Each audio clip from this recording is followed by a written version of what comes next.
Born in 1999, permission marketing is now an energetic and vibrant part of the marketer's toolkit. It has come of age. We see it every day, and yet we think nothing, or very little, of the revolutionary change that it's created.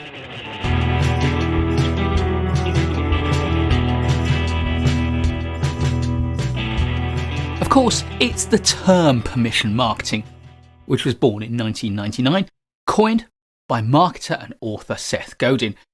The underlying ideas and principles have been around a long time. Those ideas were just waiting for someone to give them a name. And Seth Godin did that in his 1999 book, Permission Marketing. In that book, Godin talks about the crisis of attention. With so much marketing, advertising and promotion, how can we get the attention of potential customers and buyers?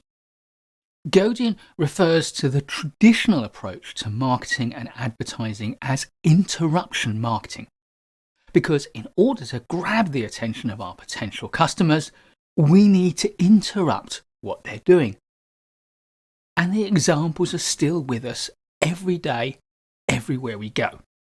We see these interruptions in TV shows, magazine articles, on radio programs, in our social media feeds, and in YouTube videos like this one. We even have our journeys interrupted by advertising billboards. And Godin identifies 4 ways that traditional advertisers fight for attention for their brands, their products, and their services. And the first is to try to spend more than their competitors. Secondly, they need to give their advertising and marketing more punch. They do this by making them more entertaining or more shocking. Third, they increase the rate at which they change their campaigns to keep them fresh for their audience. And finally, they can scrap advertising altogether and use direct mail. Whether it's physical mail that lands on your doormat or whether it's emails, direct mail still interrupts what it is we're doing. As a minimum, we need to delete that direct mail from our inbox. Godin's solution to all these problems is permission marketing. Instead of interrupting people without their permission, we make our marketing so attractive that they give us permission to market to them. When your email newsletter is of real value to people, they'll ask for it. When your brochure contains valuable insights as to how to do the things that your customers want to be able to do, then they'll request it. To illustrate the difference, rather humorously, Godin uses the example of selecting a marriage partner. The interruption marketer buys themselves great clothes, they cruise the bars where they pose dramatically. They offer some well-crafted chat-up lines, and then when they think they're ready, they'll make their proposal of marriage. The permission marketer offers an appealing date, and if that date goes well, they'll offer another one and another one, gradually building up the relationship. As the permission marketer and their date get to know one another and trust one another, they'll start to fall in love. Finally, the permission marketer makes a respectful proposal for marriage. So, put simply, permission marketing is a marketing message that your customers want. As a result, they give you permission to place it in front of them. The commonest example is when you sign up for a newsletter. You want the information in the newsletter, so you're prepared to sign up for it. As a result, you also accept the marketing content of that newsletter. And of course, if the value of the newsletter is high, then the marketing content is bound to have a greater impact. The essence here is getting the balance between value and marketing right.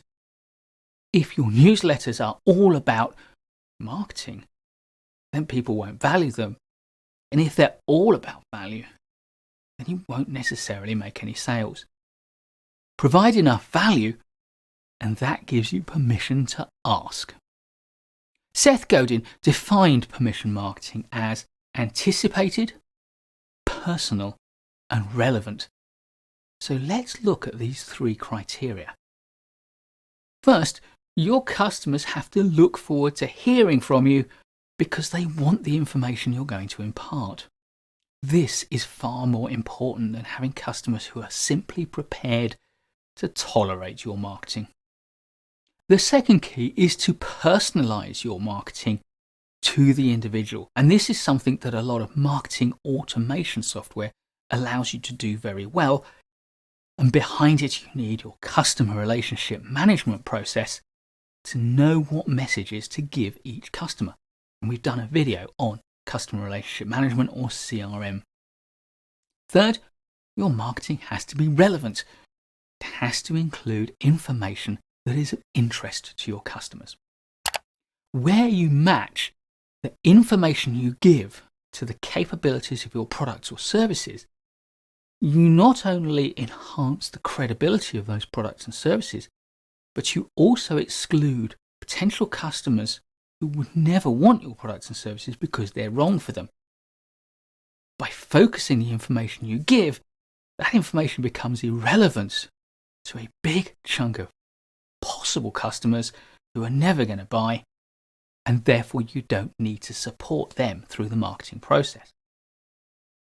This is why Seth Godin says, fire 70% of your customers and watch your profits go up.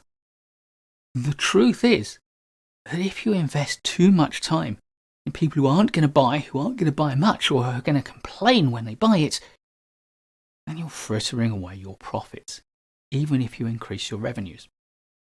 Finally, in Godin's book, he explains how to do permission marketing by extending the marriage proposal metaphor. He offers us 5 steps for dating your customer. First, you need to offer your prospect a reason for them to give you permission to market to them. This is usually something like a free item, or a preview, a sampler, or a voucher of some kind. The marketing industry refers to these things as lead generators. Second, use the permission and the attention that your customer gives you to feed them a constant stream of value. This way, it becomes more appealing for them to wait for the next episode of your marketing than to click the unsubscribe button. Godin talks about using a curriculum over time to educate your potential customer about your products and services. And internet marketer Russell Brunson, author of .com Secrets, refers to this as a soap opera sequence, a sequence of messages which tell a story, which draw your potential customer in and engage them in recognizing their need and recognizing your product or service as a way to fulfill it. Thirdly, you need to constantly reinforce the incentive to stay with you. Otherwise, your potential customer may withdraw their permission. Fourth, you can now intersperse the value you give with offers to your customers. Sometimes these will offer little or no profit to you.